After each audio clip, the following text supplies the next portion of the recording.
Bueno, a todos muchas gracias. Mucho de lo que les voy a decir ya se ha expuesto durante la mañana, entonces la presentación yo creo que va a ser un poco corta.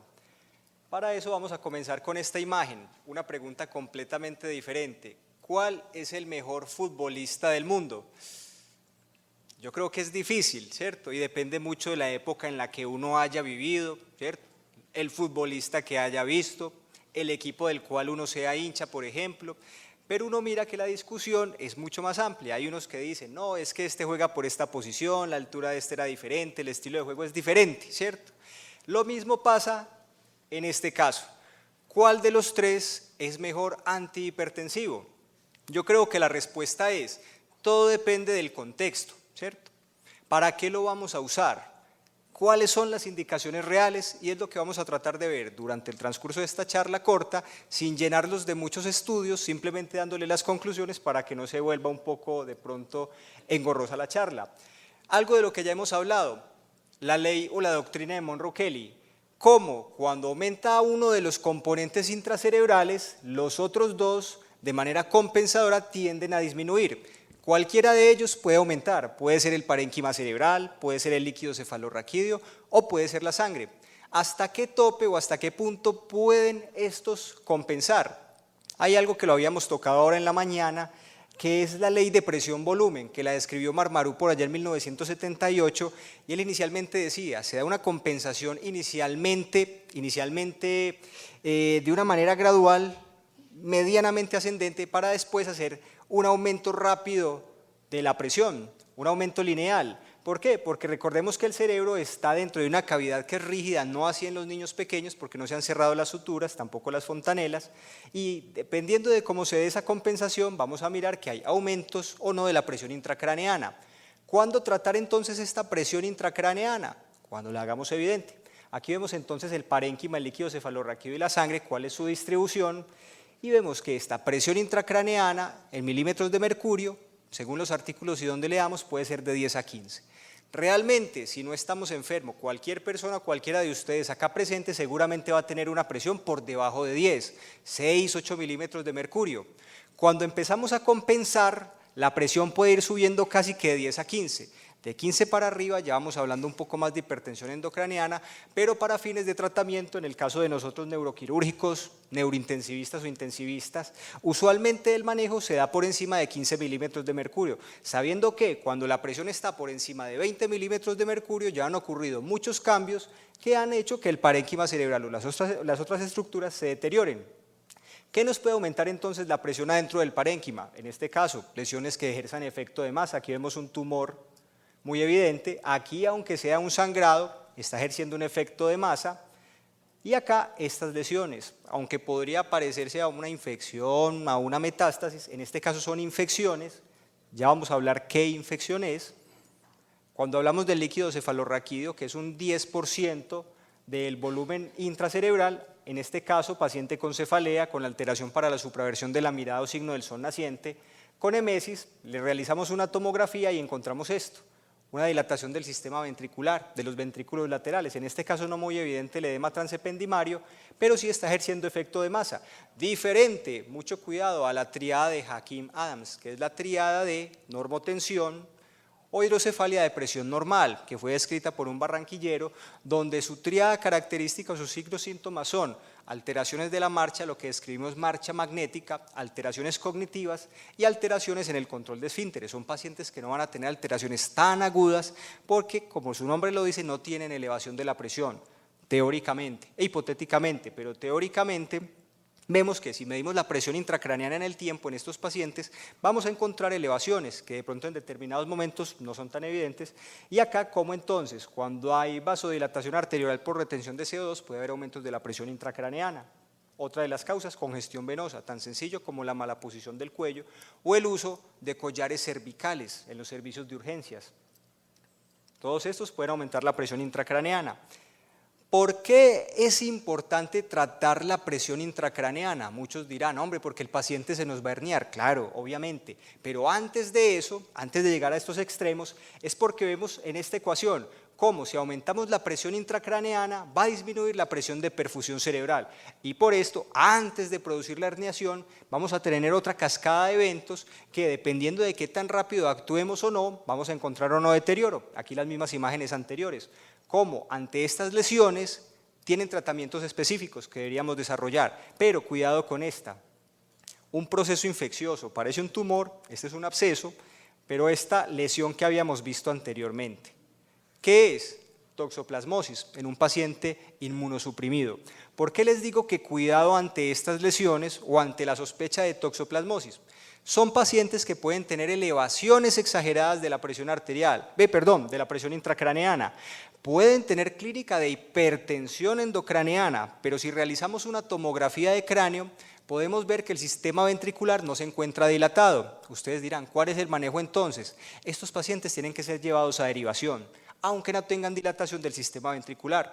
Inicialmente pueden ser llevados a punciones evacuantes, a drenes lumbares, y podrían requerir, en un caso extremo, una derivación ventricular externa, a pesar de no tener dilatación en el sistema ventricular. Mucho cuidado con eso.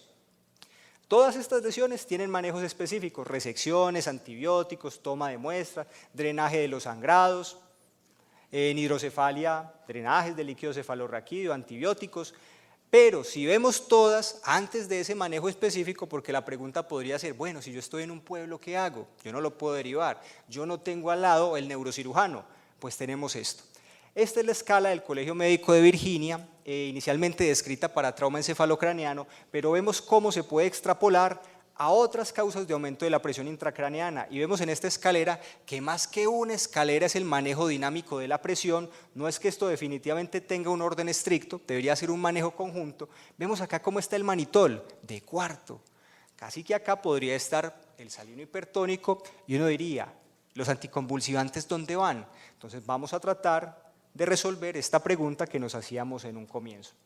El manitol, diurético osmótico, mejora la reología sanguínea. Cuando hablamos de reología sanguínea es ese aporte de oxígeno a los tejidos, porque aumenta la deformación de los glóbulos rojos a través de los capilares, aumenta el aporte sanguíneo, aumenta los síntomas, y recuerden que en un comienzo, cuando aumenta la presión intracraneana, disminuye la presión de perfusión cerebral, y ahí la importancia del manitol. De este manitol, que es muy usado por todos, vamos a devolvernos aquí un poco. ¿Qué cuidados deberíamos tener con este? No tener un sodio por encima de 150 en el momento de usarlo, no tener una osmolaridad por encima de 320, mucho cuidado con la función renal porque podríamos causar una necrosis tubular aguda y que puede causar un descenso en la presión arterial. Ustedes dirán, ¿por qué causa el descenso de la presión si lo que hace es atrapar o llevar sangre al componente intravascular? Es porque produce diuresis, y si aparte de eso lo estamos usando con un diurético, vamos a encontrar que disminuye la presión solamente porque el paciente empieza a orinar. Mucho cuidado con esto. Cuando miramos el salino hipertónico, casi lo mismo. Entonces ustedes dirán, ¿cuál es mejor? ¿Será que es una moda?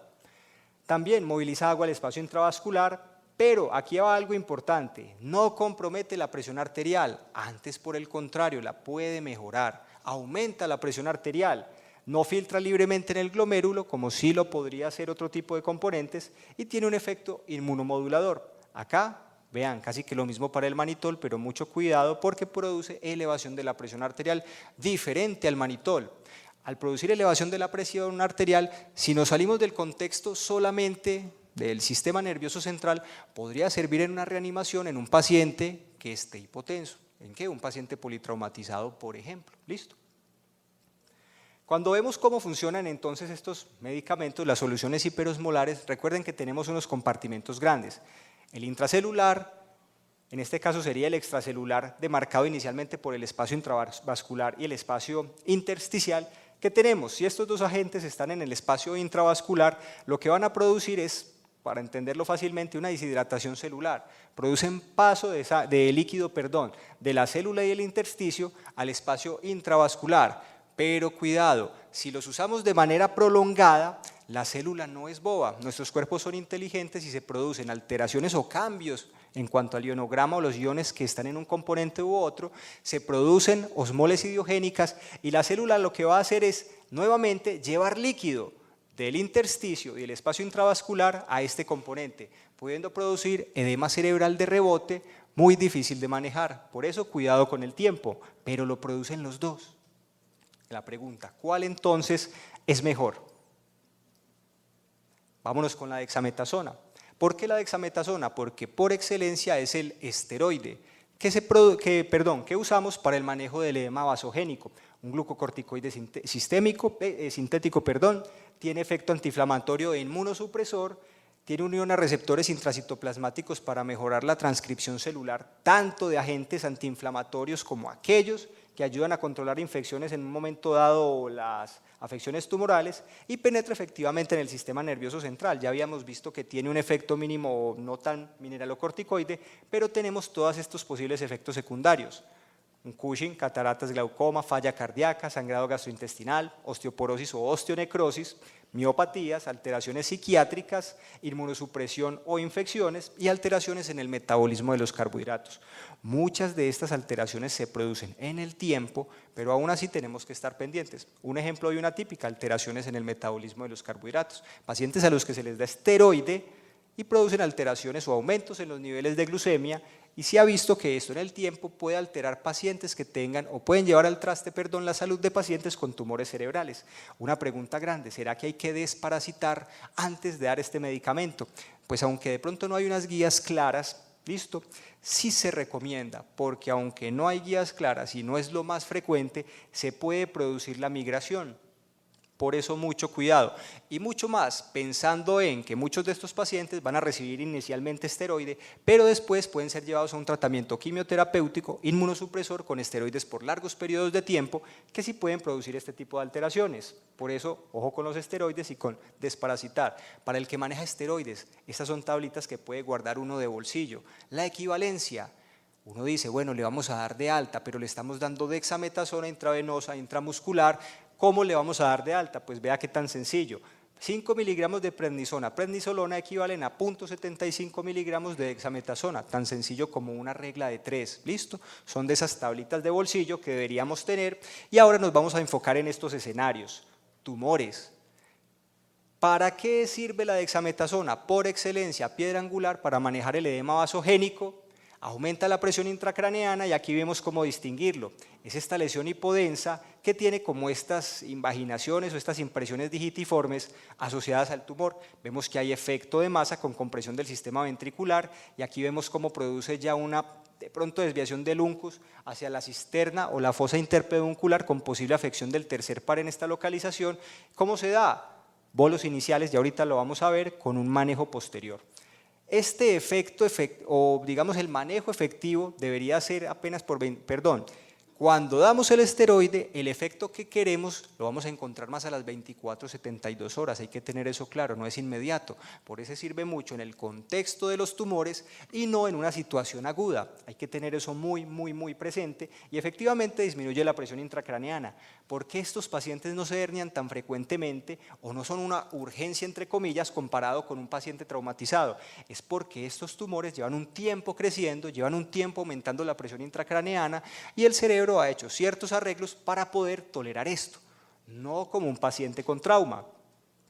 Tumores.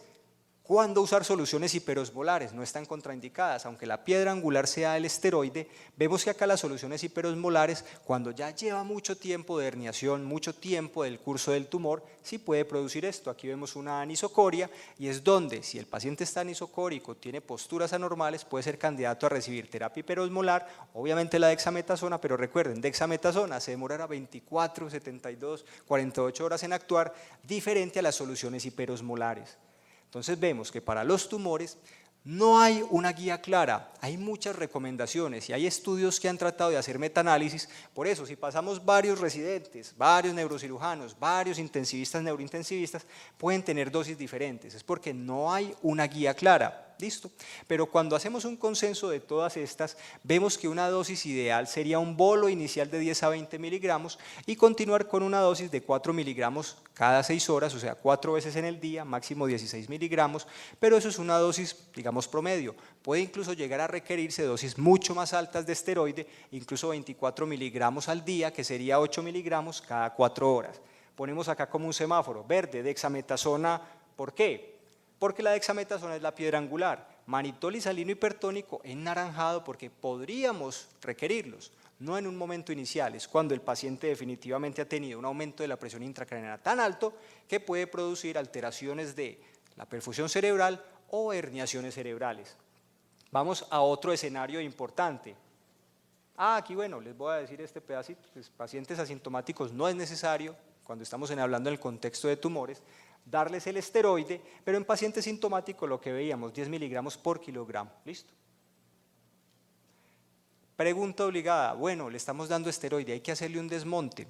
No se sabe por cuánto tiempo dar en el esteroide, unos dicen que por 7 días, 2 o 3 semanas, definitivamente el tiempo que el paciente lo necesite, siempre teniendo un riesgo-beneficio y viendo estos efectos secundarios. Cuando los damos por un tiempo prolongado, ustedes saben que uno de los efectos o inconvenientes graves son la supresión del eje hipotálamo adrenal, y aquí vemos como una de las tantas formas de disminuirlos puede ser esta.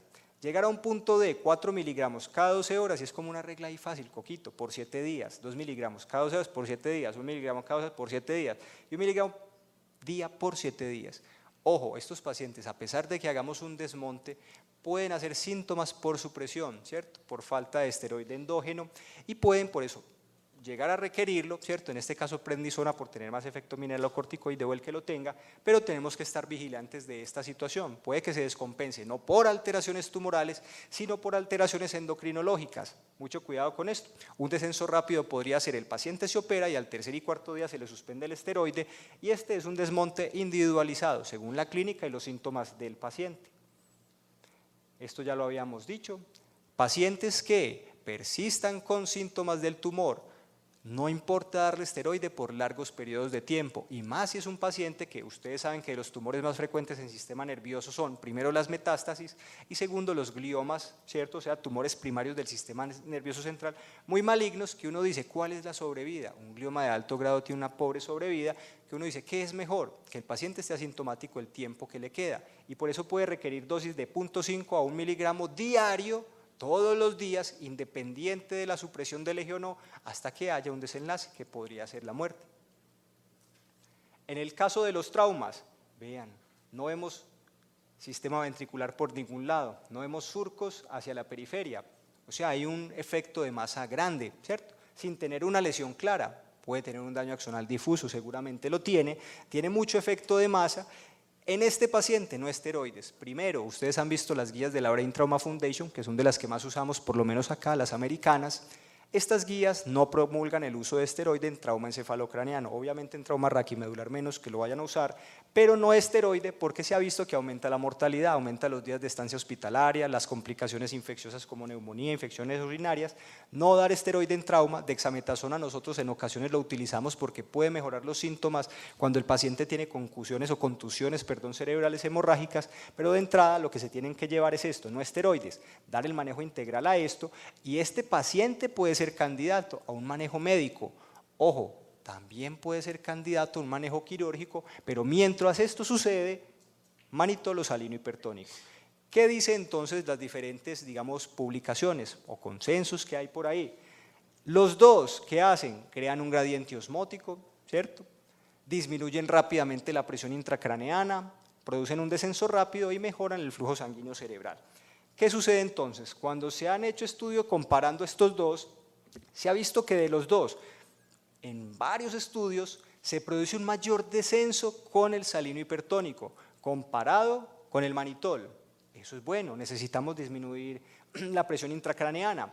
Se ha visto que en el tiempo el salino hipertónico podría tener un mayor control de la PIC, diferente al manitol. El manitol puede que controle la presión intracraneana, pero puede tener aumentos, que si el paciente tiene un efecto de masa muy grande, pueden ser aumentos significativos. Por eso es bueno tener un control en el tiempo, y lo que veíamos en un comienzo, este produce hipotensión, este produce expansión intravascular, y de ahí a usarlo en el contexto de la reanimación, en un paciente hipotenso politraumatizado, acá, mucho cuidado con ¿listo? Y más si se usa asociado a diuréticos diferentes al manitol, como podría ser la furosemida. Ahí es donde muchas veces surge la pregunta, ¿será que es una moda? Lo más probable es que en el tiempo salgan guías y mejores estudios respecto al uso o comparación de manitol y salino hipertónico, y definitivamente lo que dice entonces que no hay una guía clara es porque cuando miramos los estudios, las concentraciones del salino hipertónico pueden ir del 3% incluso hasta por encima del 20%, entonces no hay estudios homogéneos. Hay unos que lo dan en bolos, hay otros que lo dan en infusión, entonces faltan estudios, pero seguramente en un tiempo va a ser el medicamento que va a reemplazar entonces al salino hipertónico. En trauma no dar dexametasona, aquí vemos las dosis del manitol, y salino hipertónico, aquí les pongo una de tantas. Y varios estudios dicen que la infusión puede ser mucho mejor, ¿listo?, que el manejo por bolos, como veíamos ahorita con el doctor Alvarado en 1,2 cc por kilogramo, pero dosis hay muchas, no hay una estandarizada o homogénea debido a la falta de estudios para comparar, y esto no les vaya a pasar como al señor de esta imagen. El ejemplo, el pueblo, llega un paciente politraumatizado, un golpe duro, doctor, le ponemos manitol porque lo tenemos en el pueblo, póngale manitol, ¿cuánto le va a poner? Y uno le dice al auxiliar, póngale 0,5 por kilogramo, y uno, ay Dios mío, doctor, pero eso viene en una bolsita, 20%, ¿cuánto le pone? Y uno ve bolsa, 20%, y uno no sabe qué ponerle. ¿Por qué les pongo aquí esta manito? Porque hay una mnemotecnia, eso pues no me lo inventé yo, a mí me lo enseñó el doctor Ubier Gómez, toxicólogo, que es esta, de pronto ustedes ya la saben. La manito, manitol. La manito no es para que les pase como a este señor que le mostraron la mano, pues hizo esta otra cosa. No, la manito, manitol. ¿Qué tiene la manito? 5 dedos, o sea, es para que no se confundan. ¿Qué van a dar entonces? 5 cc por kilogramo, mucho más fácil aprendérselo así, en una bolsa al 20%. Si el paciente pesa 60 kilogramos, ¿cuánto le vamos a dar? 300 centímetros, listo. Por eso, cuando piensen en la manito, ustedes, ¿cuántos gramos? ¿Cómo es que es eso? No, lo fácil, cc por kilogramo, y esto lo vamos a pasar en 20 a 30 minutos. Las conclusiones grandes de esta presentación: recuerden que la elevación de la presión intracraneana puede ser por múltiples etiologías, no hay una sola, y por eso se debe analizar e individualizar cada paciente. Cuando miramos los tumores, definitivamente para el edema vasogénico es la dexametasona, pudiendo requerir en algún momento, no es lo habitual, soluciones hiperosmolares, y cuando hablamos de estas soluciones hiperosmolares faltan estudios, aunque seguramente en un tiempo el salino hipertónico es el que va a mandar la parada. Vamos a mirar qué guías vienen en un futuro y ahí veremos. Muchas gracias.